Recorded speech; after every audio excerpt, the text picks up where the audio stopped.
here we are. Hello, hello. Hello, hello. Welcome again to the MARZ live stream. Yes, we're back. Number 300. No. Where's my camera? How many live streams there are? we should have started counting. We should number these. That'd be smart. I know. It'd be so impressive just to call this whatever, like episode 70 or 80 or whatever it is. It's been a year. So how many weeks are there in a year? 52. So we've at least done more than 52. So I think we got to be in the 70s, I think, by now. 60s or 70s. Anyways, that's pretty crazy. Hi. Hi, y'all. Oh, yeah. Hi, Lily. Thanks for tuning in. My gosh. We've rearranged my little monitoring setup here a bit. We have a new TV and a little bit of a camera arrangement difference. So I'm trying to figure out where I should look. One of the things TV seems fine. Yeah, totally. Yeah. One of the things that's really weird about you're talking to me, and I'm like right here. You can see me. So sure. I feel like I'm like looking that way. You know. Oh, because I'm off to the side here. I can like. Yeah. Oh yeah. Give me the full screen there. Okay. There. Yeah. And yes, like it. Yeah, better. A little chat here. Totally. So the thing that's weird about this is like I'm looking at a display, and you can't. I mean, I guess laptops often have cameras embedded in displays, but that's not a normal feature in other things. So we have like about a foot behind and a foot above this monitor is a camera. But if I look up at it, I can't see the screen. If I look at the screen, it looks like I'm looking down a little bit. I'm always looking all over the place, so. I'm just getting all self-conscious about it right now. It's okay. It's because it's a new thing. I'm all freaking out. Yeah, it's good. Yeah, it's fine. Yeah. Gosh, we're back. It's been a hot minute since we've done any like music stuff, and honestly, it's kind of been a hot minute since I've done any music stuff myself. So we're talking about making some music on the stream, like the good old days. My time has been my free music making time has been spent not doing Ableton stuff. I've been playing with hardware and DJing in my bedroom. Which has been really fun, but so I'm thinking about this stuff, right? Thinking about the DJing stuff in particular. Carpet. Oh yeah, Lily does want us to mention the carpet. Jay, you can show it off at some point. Oh yeah. Okay. But gotta get a good angle on that carpet. Don't have a camera on it yet. Here, yeah. Yeah. So I've been playing around with DJing at home and listening to dance music that I like and practicing mixing those tunes and as a person who makes music too, like I keep thinking it'd be cool to throw in some of my tunes, but I don't have tunes that are in the style of the tunes that I'm having fun mixing. I mean, y'all, if you've watched the stream before, you've heard me make things that I make when I'm like left to my own devices, and it's pretty freeform and pretty weird. And so I was thinking that today we could make a little bit of functional dance music. Functional. Does that mean you can dance to it? That is one of its functions, yes. Okay. I was going to say, what if it's not functional? Well, does that just mean it makes you not want to dance? Yeah. I mean, yeah, yeah. What makes a dance tune functional? That's not like a technical term, I don't think. I think I'm just making this up, but. First off, it makes you want to move, right? Like the whole style of music is not about like it's that is the primary goal is that it makes you want to dance. But you can within that parameter, right? It's pretty loose. You can do a lot of different stuff. There's a secondary aspect to it though, which is making songs that are useful tools for DJs. So if you make dance music and you want people to hear it, you can like put out an album and release tracks and like albums like anyone else does. Maybe we'll see if it's good enough. Yeah, we'll see. We'll put Cory to the test. Oh no. Anyways, of high standards. Right. Oh yeah, I guess y'all can't see this chat. Lily's wondering if Jay's going to dance. Oh yeah. For those of you on Access Humble, I should turn that back on actually. We used to have it where the chat came up on the screen, like on the feed, on the live feed, which would be nice, especially since now that we're. Let me do that while I'm. Turn it back on while I'm rambling. Yeah, so things that most people are experiencing dance music. I mean, I shouldn't say most. A lot of people are experiencing dance music, and the way it's meant to be experienced is within the context of a mix. So a DJ has a selection of a bunch of songs in a similar style, similar tempo, similar feel, similar sound. It doesn't have to be super similar, but somewhat similar ballpark. And then you mix those things together. And so some songs are like easier to mix than others. And some, very broadly speaking, the more it has going on and the more like drama in the tune, the like less compatible it is with other things.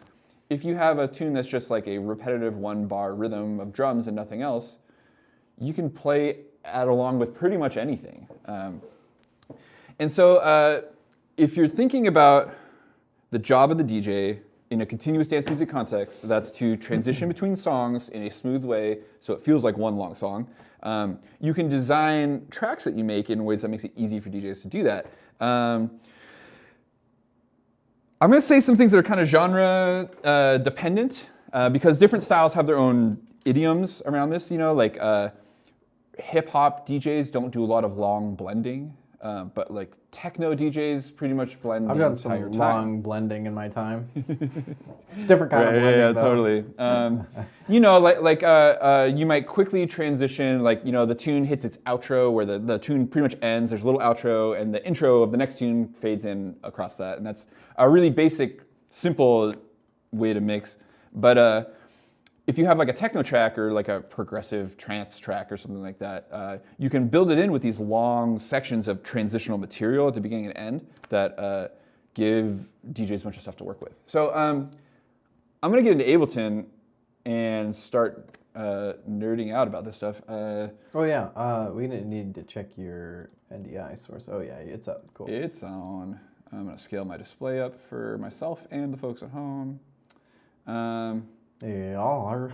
Nice large display. So I have a 909 kit pulled up. Roland drum machines dominate the history of dance music, and the 909 kick is the sound of house and techno.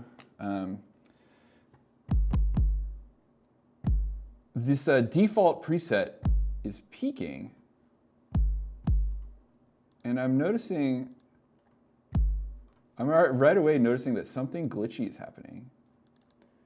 That my peak level on my master is higher than the peak level on this kit. What is up with that? I'm clipping the master, but not my channel. Super weird. I don't have time to investigate it though, so we'll just turn it down a little bit. Cool. So what is involved in this kind of dance music? So I want to make like a genre thing. So I'm thinking about tunes that I like to listen to and a sort of thing that will go well with it. So I've been listening to, I'm terrible at genres because I think the genre terms are kind of BS. They're marketing terms and not actual musical descriptors for the most part, literally. Except for in this realm where the genre terms tend to hyper-specify the tempo, the instrument selection, and the feel. And so having less experience than some people in this realm, I don't really know what to call a lot of this stuff that I like. Mostly because I'm guilty of liking things that are really like in between things. I've heard them called just like broadly bass music, but that's not right. I've heard it called UK garage. That's not right either. It's sort of housey, but I don't know. Elements of all that stuff, I suppose. But what I can tell you is the things that these tunes have in common is a 4 on the floor kick drum and a tempo that tends to be somewhere between 128 and 140. Very specific, right? So I think of 128 as being the tempo of house music. That's kind of a classic house tempo, although things certainly range a little faster and a little slower. And then like 130, a little faster, tends to like be more techno territory. Although of course this is very loose, very, very loose. And I've certainly been listening to a bunch of like super fun tunes, like that Fortet tune. Looking at your pager is 140. Doesn't feel like it, but it is. So I think I'm gonna like shoot for some like middle ground here, and maybe like opt for something around like 132. I want something to feel a little exciting, and that could like mix either way. So mix in with a track that's a little slower, mix in with a track that's a little faster. It's kind of convenient, like middle ground. DJs have the option to like speed up or slow down the tracks they play back. So blah, blah, blah. So let's get in, enter some notes. Here I am in my sequencer. Boom. Why aren't you firing off? So this is kind of our this is what we're working with. So this kick feels like too much to me already.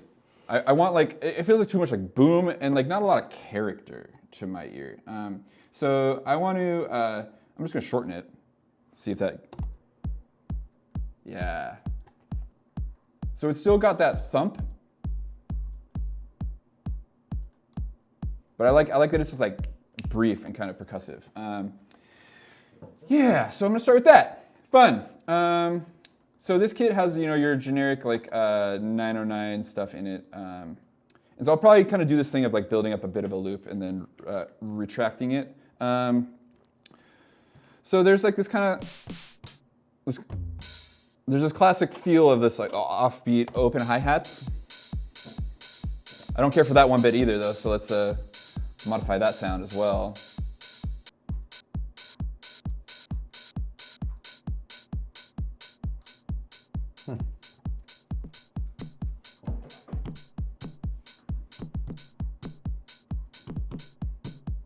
That was a mistake. I meant to hit a different pad, but I liked it. You know the drill. Put a drill noise in there? I can go spin the drill out there. You know the drill. Oh, I do. Okay.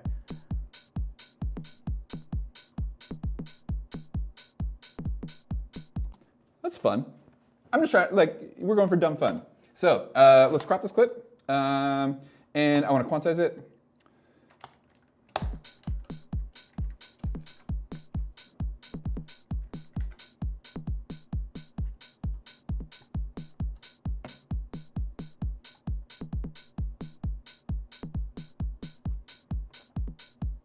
Cool. That's fun groove. What feelings do I have about this? Oh yeah, I wanted to add some swing. So before I get any further, I want to swing this. I don't really ever mess with the swing on the push, and I'm not sure how this affects things.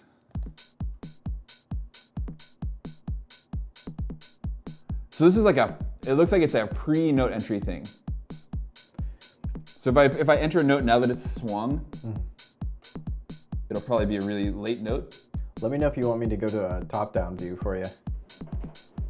If you want to show something in particular with the push. Cool. Yeah, it's not going to get too in-depth here. You can flip it over if you want. You can see the sequencer running over here.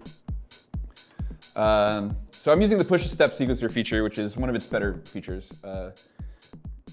Whoops. So you can see I have that sound triggering. I don't know how your audio sync is right now, but it's pretty off for me when I'm monitoring. Is it? Well, that's just how it is. Watching the stream is delayed. Yeah.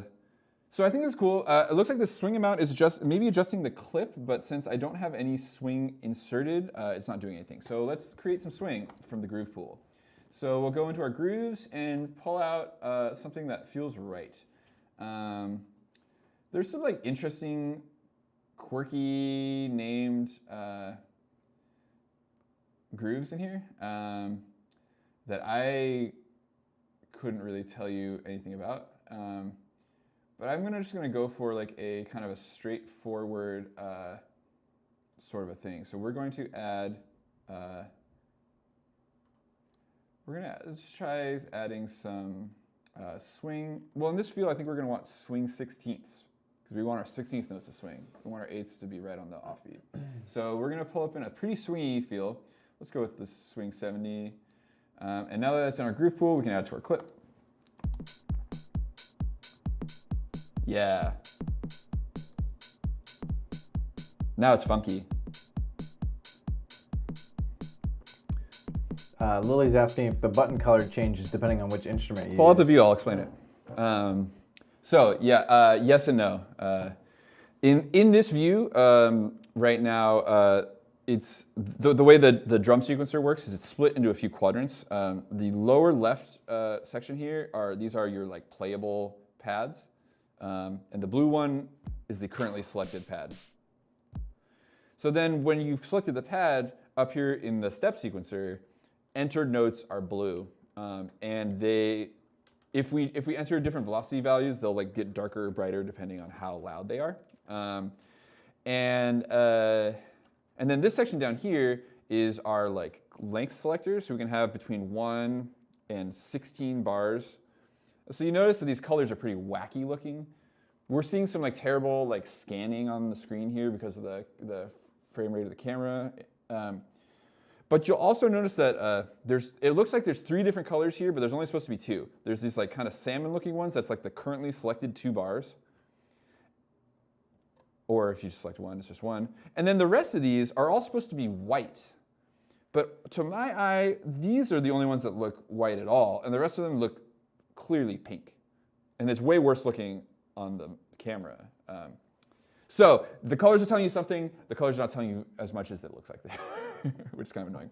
I'm wondering if I can, I wonder if I can demo this, like, I'm gonna like turn this groove off real quick.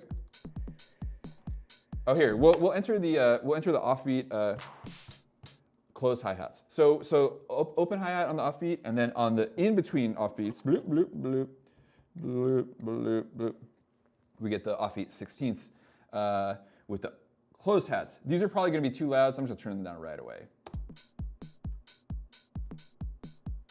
Oh, no. Oh, that's because I entered them on the wrong lane. That's funny. Or no. Oh, it's just looping the first bar. That's what it is. So I gotta paste this in this other section. Whoopsies. I don't know why it's doing that either. That's very strange behavior. Okay. Nope, it's like this. There's our swing. That's terrible. Here's without it. I don't know if that's too small or not. Figure out a way to... And so that's terrible. And with the swing, it's also terrible, I think. Something like tripping over itself. We just gotta turn that down. So thankfully, we have this timing. Cut off too much. I'm gonna shorten that hi-hat too. I keep shortening these samples, and it works out better. You calling Cory's music wonky? Maybe this should be the name of the track. Kind of wonky. Sure.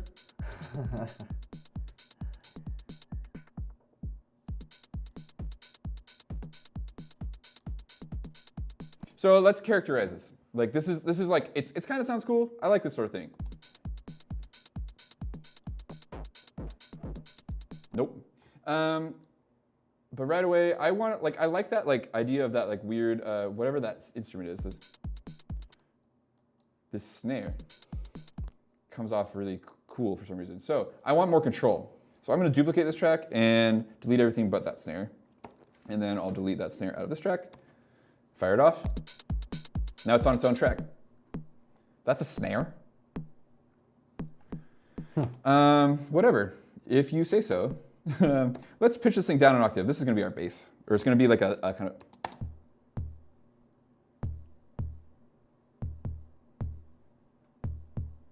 That's really bizarre sounding. I like it. There's some random panning going on. Maybe we should disable that. Well, let's spread it instead. Yeah. If you're listening on headphones at home, you'll hear that. That's pretty trippy. So, and then let's make it real wacky color limiter.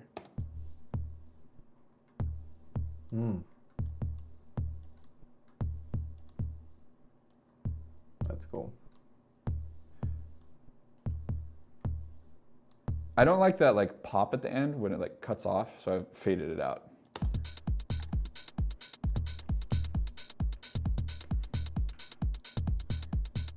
Hey.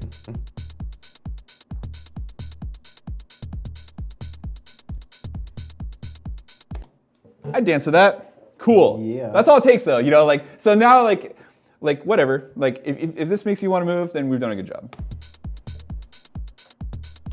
So the thing that makes this cool is the notes that fall on these off funky beats. I'm just going to illustrate that real quick. If we remove the funky notes,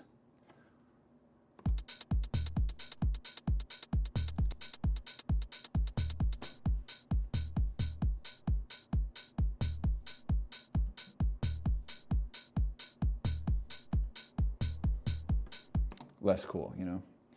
But I'm like, hey, that's maybe an interesting arrangement idea. So what if we copy those clips and then undo that change?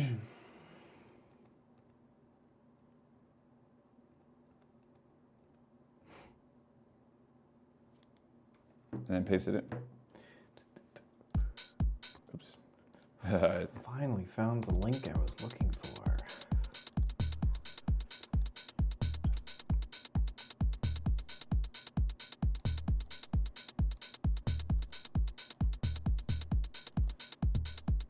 What's your favorite font out of all the fonts? You're asking me? Yeah. Well, I'm a stupid fanboy, so I love Lino, but you're not going to find that anywhere. It's pretty specific. Yeah, it's very specific. It's like $400 or something. Whew. Or you can find it on the site for free. Basic fonts. I think this is probably this is a big list, but I don't know. Is it Lyno? Lyno? It's a. That's probably not. I had to go. If you're looking at Canva, they don't have it. Oh, I was looking on this. I don't know what this list is from, but it's in this app that can change the style of the YouTube chat stuff. Oh, interesting. Cool. Comic Sans then, please. Alrighty then. Or Wingdings. Cool. So I like this. A good guy. Yeah. No. I like this, but I don't know what key we're in. So let's figure this out. And we're gonna like get a couple other elements going, and then we're gonna arrange this in a way that makes it useful for DJing. These things don't have to be fancy, you know. Like something that's really cool about this style of music is like you don't have to come up with like the most brilliant tune in the world. It just has to be groovy for at least a minute, you know, and like sustain someone's interest for like a minute or maybe or two or whatever, you know. So it's pretty cool. It's kind of freeing coming from a place of like normally writing songs and stuff. Like, gosh, just like make something cool and let it be. Liberating. Comic Sans is not on this list. It's crazy. There's so many other fonts, but. So this the tuner's not picking up this note because it's so short. So we'll get out a piano real quick and see if we can pitch match it to something.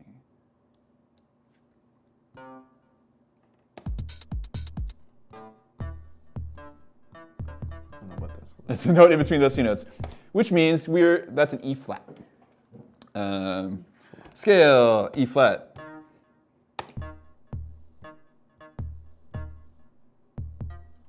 I think it's a little sharp. So, gosh. Wow, we're getting into the weeds. La bête.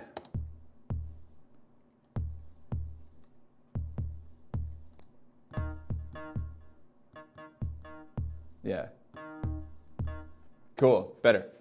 Sweet, so we got an E flat thing. E flat's kind of a weird key for like a bass note. Maybe though. Let's bring this thing up to a friendlier key of F. So go to our scales.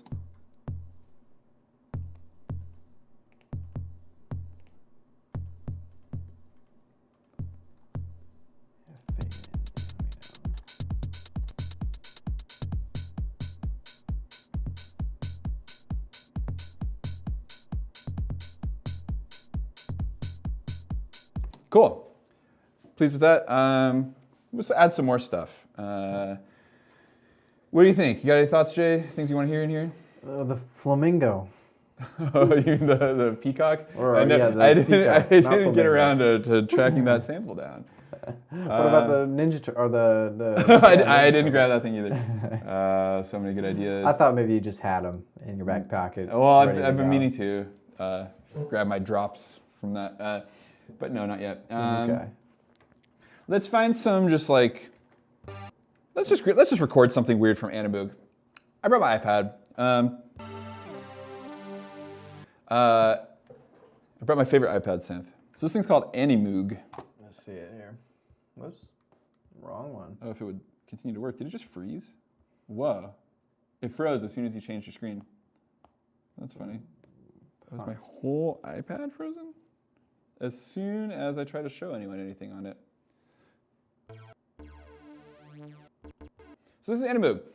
It's a very strange synth. The idea is that like you have different basically wavetables organized vertically, and then you can scan through them horizontally, and you can make different sounds. I'm just gonna use it in like a really basic way to just design a really basic sound. So I'm only gonna use one of these timbres. So I'm gonna keep my XY pad here down at the bottom, and I can select a sound from here.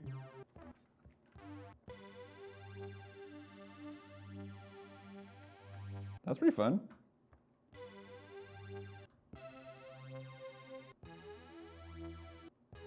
Cool, I like that kind of vibe. It's gonna get us into a major key area, but I like that. Right, you hear that beep? It's making a little chord in there. Oh, it's pretty cool. Whoa. I love this thing so much. It's the best, most intuitive keyboard I've found on a touchscreen. Where like I can resize this thing. It can be like as densely populated with keys as I want, or I can like restrict it to a really narrow range. Pretty hard to hit a wrong note right now. I love that about it though. No wrong notes. Well, it's just like there's nothing intuitive. There's no tactile feedback on a slab of glass, so it's like not really very fun. Let's get in key though. So we can change our root note to F. Root note to F. Thank you. And then we'll get out of the chromatic scale and get into the major scale. I said we were going to get kind of a major scale vibe. Let's actually get even further. We'll go to the major pentatonic, and or actually, no, I want to hear some full Ionian stuff. Ionian. So I'm gonna press play on this thing again.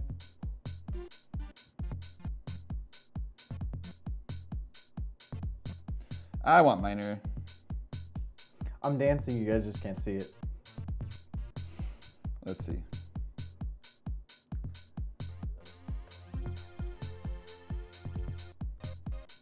Alright, I should be able to get the chat here now.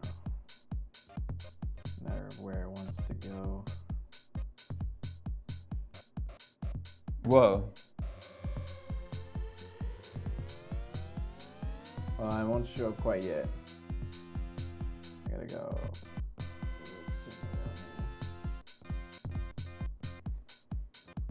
Let's be able to overlay everything.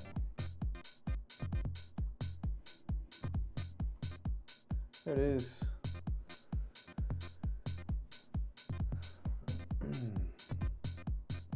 I'm gonna record that. That's kind of fun. That should work pretty good. So we're gonna insert an audio track. Set my. Oh, I gotta set up my inputs.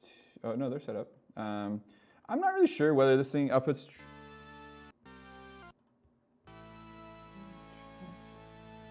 Truly in stereo, but boom.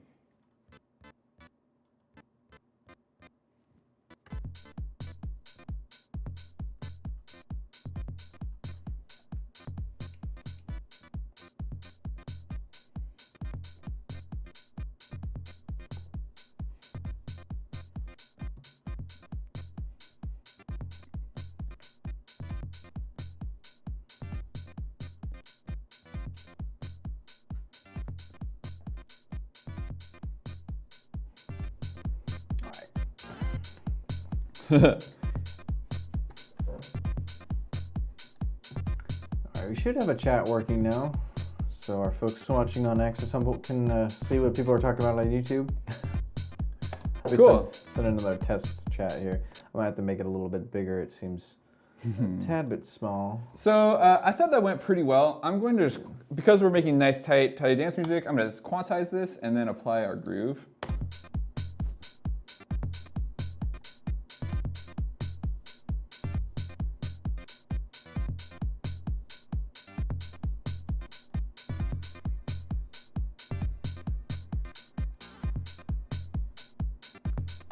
Oh, that thing was kind of cool, but I didn't really like what it did on the repeat. If you chat enough, you'll get to cover up Cory. Cover me. Incentive to chat.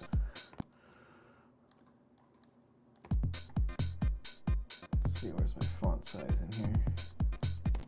So I'm going to quick consolidate those, slide this back over here. So now here's a longer one where that fill only happens once.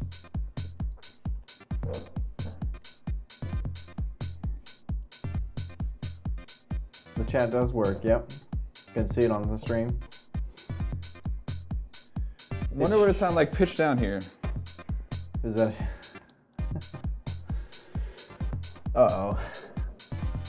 Here comes the chat. The text is coming for you, Cory. Creeping on up. Yep.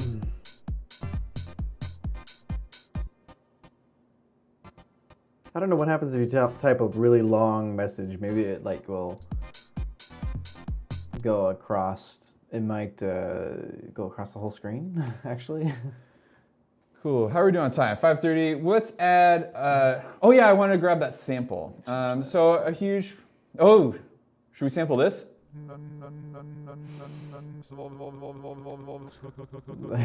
The classic. Yeah. You'd have to do it fast, Lily, because it fades away after a certain amount of time. I really want to use this.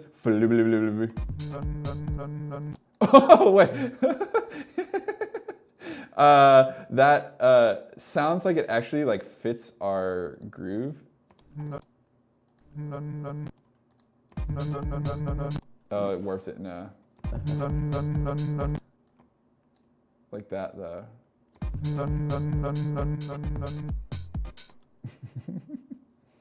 I bet they were really long. Okay, I managed to. I cut it off a little bit before. That's not too bad. Cool. We're gonna use this loop. Cory's Num Nums.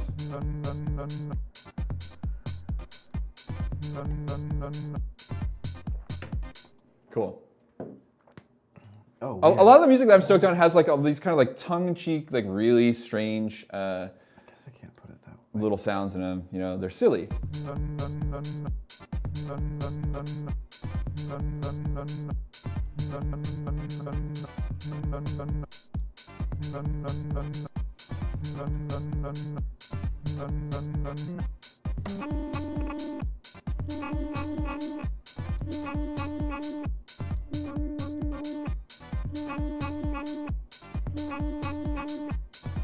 Yeah, I was thinking. I just saw that too. It Cool. should be on both of ours. I like this. I know this is really strange.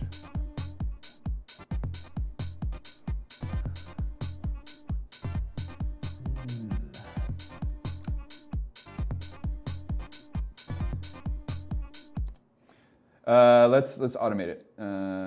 So we'll unlink this transposition envelope. Let's make it 8 bars.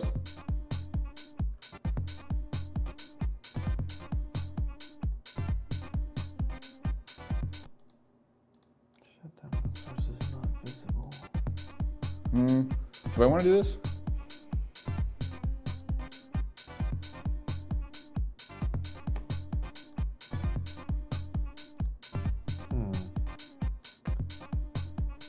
Maybe we'll only not have them in our close-up views.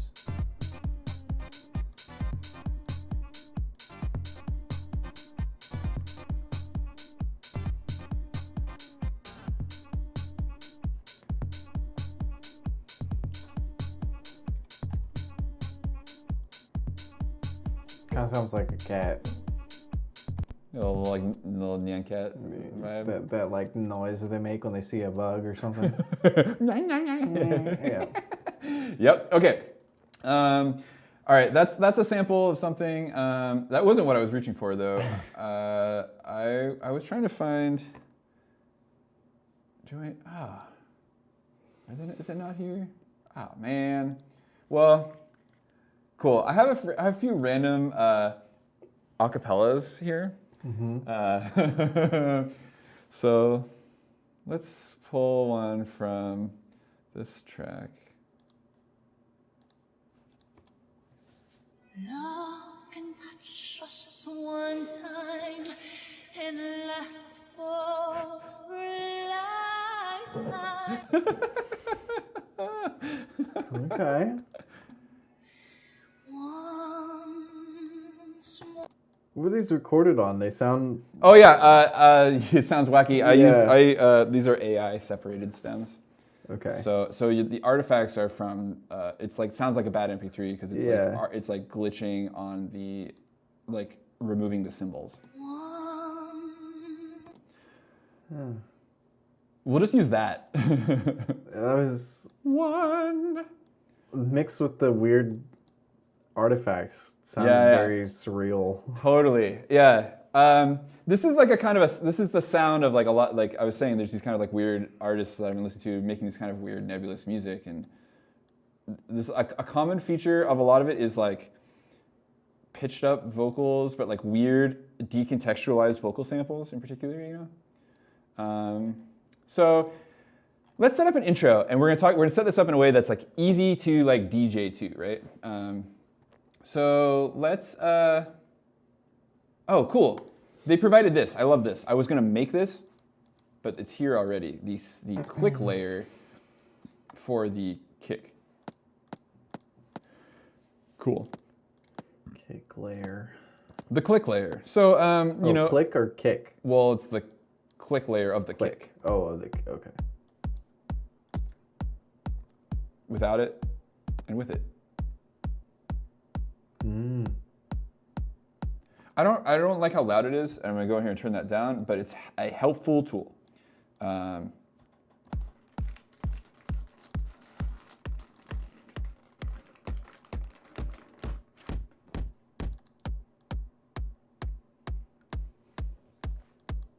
Just change the pitch of it a little bit. Like this is how it sounded better, whatever. So what I wanted to do actually is have just that in there at first. So we're gonna use this like an ogre. Layers. Like an yeah, totally. Ableton is like an ogre. It's got layers.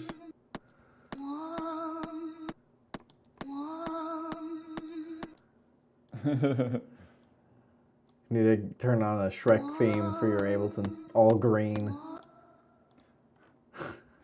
Oh yeah, there's a website called Ableton Themes. We should totally make a Shrek theme one. That would be really funny. Ableton does have some interesting themes. I don't think I have any custom themes installed on here, but we could, yeah. The old Live 9 look. Ooh. Dark mode. I mean, keeping all the computers here in mid-dark. Yeah, I like the mid-dark. The dark mode's a little bit like the contrast is pretty high. Yeah. I like this kind of muted gray. Totally. Puts the focus on the clips, which is really nice. Yeah. I've used altered versions of this that have like blue highlights instead of the yellow, which I like a lot. Oh, I see. So I want to like just blow that up with some crazy reverb. So let's just pull a preset. Special. What's special? Where should she play? She should be singing in the forest floor. That forest floor, huh?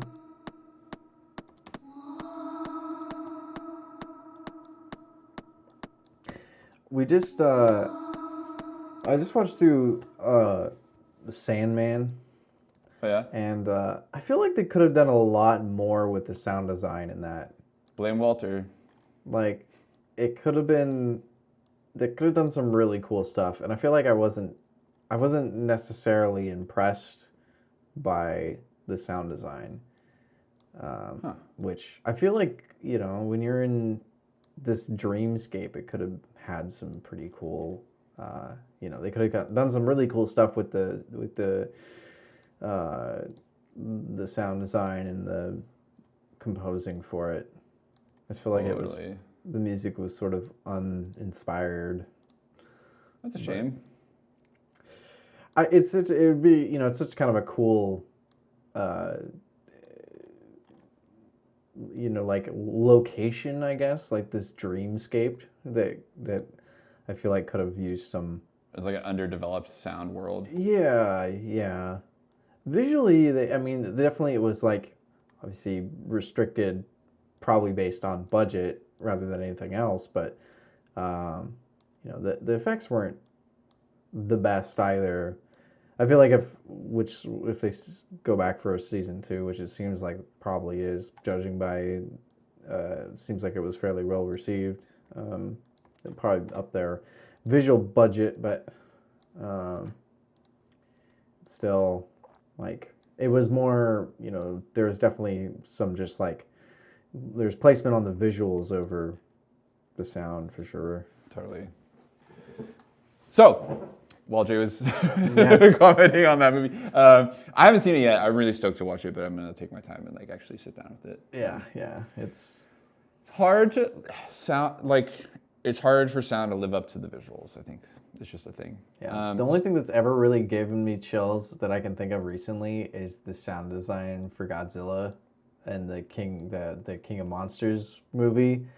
Like, just like one little piece of sound design. I think I've talked about it on stream before, but like just the little details put into like the noises that he makes. The Godzilla versus Kong wasn't as impressive to me, but that one for some reason had some like some great sound design put into the just scale of the creatures themselves. You know, that was really really cool. That's like one notable one that I can like think of right off the top of my head that I was like super impressed by. That just like stood out for like, because you know when the sound design is done really good, especially when it just gives you chills, like not even music, like it's just a noise and it gives you chills, like. Mm-hmm. It's rare, but when it works really good. So I want to check this out. I've been arranging. Those giants in Majora's Mask. Those sounds are super like messed up too. They're like terrible recorded samples. Like, or they're recorded and then they have a real limited amount of data available in those carts. So like a strategy you can do, they want a low sound. They record a very short high sound and then pitch it down in the engine. So that's why they sound so lo-fi and like there's no high end on those samples because they're pitched way down. It's something to do with, I think, like the combination of like some giant creature making this otherworldly sound is definitely part of it, but like just the execution of it, you know, because you could totally mess it up too. Like you can make, I mean, we've talked about like how to make sounds like feel bigger and more like present and stuff like that. And you could totally mess that up if you've got, you know, Godzilla bashing through buildings and then you just like, you know, he smashes a building and it sounds like like you've shattered a window or something. Yeah.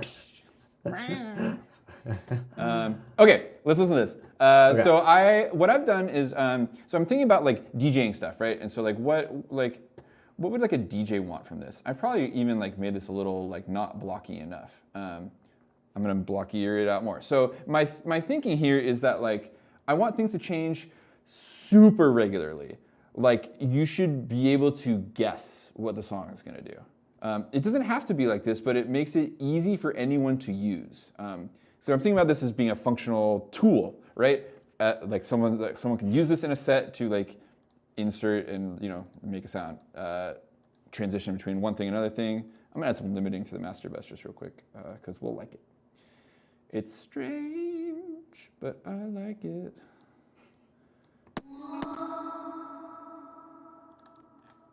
Gonna get a takedown for that Celine sample. Oh, that's what keeps going on with my mouse. It keeps trying to control my iPad. Too smart for its own good.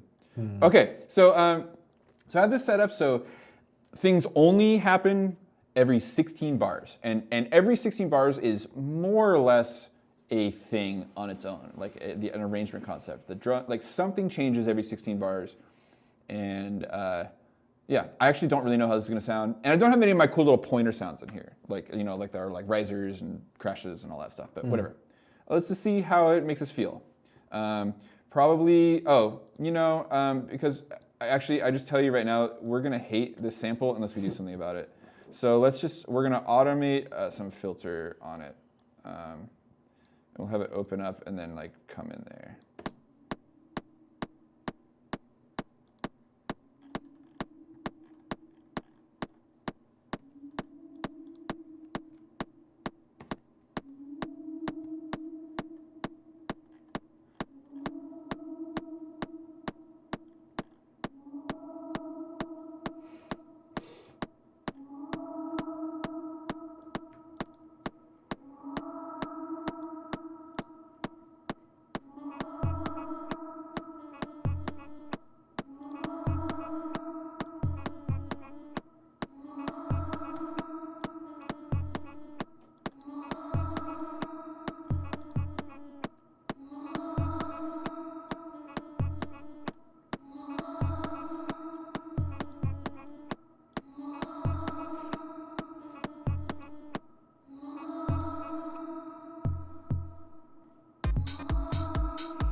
Cool. There's some like narrative that makes some sense. Like Yeah, that's sweet. I like definitely things I don't like about it. Like I felt like it didn't make sense that the kick wasn't in there.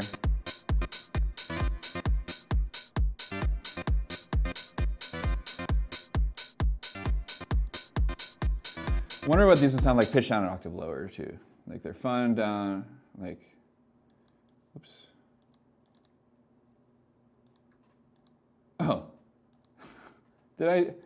what? Didn't I pitch one of these down? Like, why doesn't it, like, no wonder I'm curious what it would sound like pitched down an octave lower.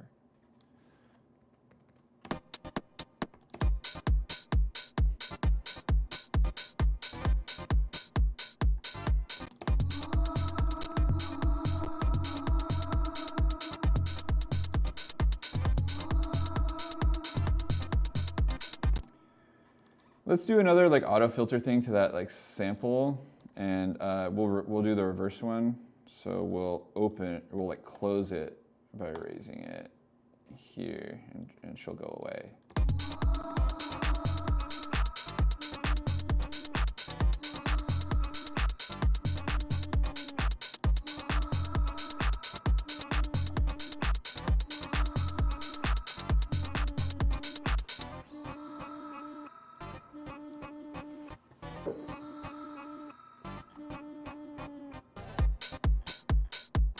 Okay, let's do like a really cheesy thing. I love cheesy things. Well, let's do a snare rush thing.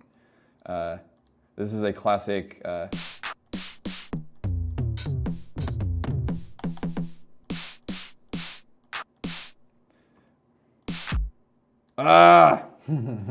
That setting keeps getting me. They changed this pitch lock thing to be off by default.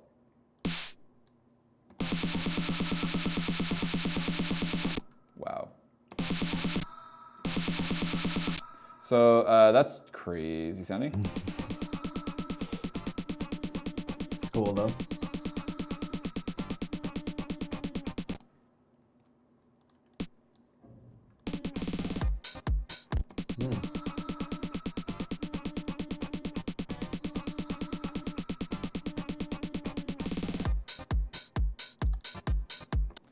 I'm gonna keep it simple. I like it simpler.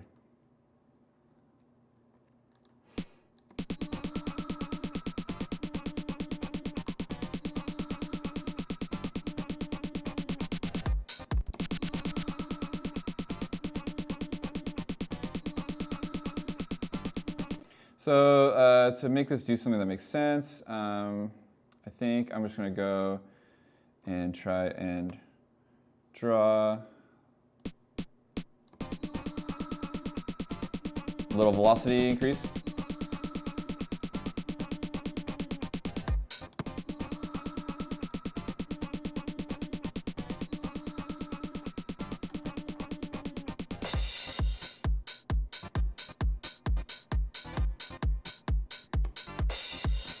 Woo! I really don't like programming crashes into my drum loops. This is a personal preference thing. Like I just like want to like pick where I put them, and I don't want to like mess around with loop lengths. So so I'm just gonna pull up a sampled 909 crash and drop it in where I want it.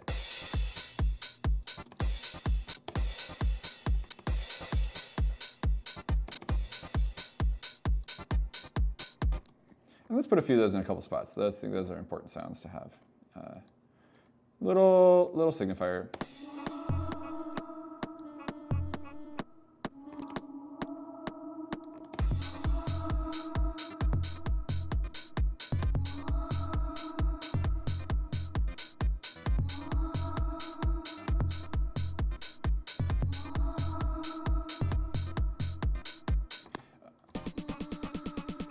Let's do a really cheesy thing.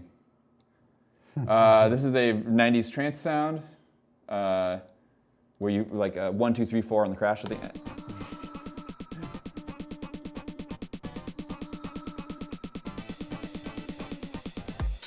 Like that.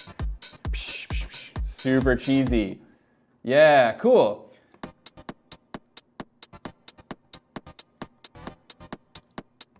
So like if I was gonna like try and evolve this into a track that was more complete, I definitely make like these sounds. I'm happy with how it's blocked out more or less, but I want things to feel a little less static. There's a balance to strike between making it change too much. Like a lot of the music I generally make that you've seen me make on the stream is like about like trying to be clever, like try and keep it action packed and exciting. But like the thing that's cool about this music, as opposed to being like hot, is like it's simmers. Like it stays like this. It's like this simmering thing, and it's like about like this like holding a groove. And like if you hit too high, and you start creating this like big drama, and you start getting into like EDM music territory with like big builds and drops and stuff, which like is cool, and like it's part of this. It's all part of this stuff, but it's like not this sort of thing I'm referencing when I'm making this. I'm just gonna drop this sample in here a couple of random other times. I feel like there's a lot of ways that I could like make this more interesting, but we don't have time for that. But what I did do is I have like a full 30 seconds here where all that's happening is this click.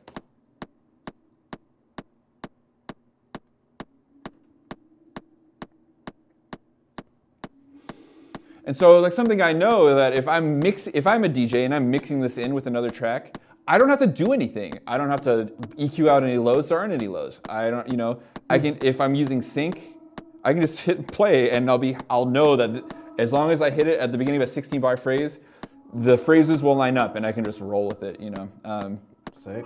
Obviously, like, if you're getting into doing beat matching stuff, things become more important to like do them in certain ways or whatever. But like sync is a really powerful tool.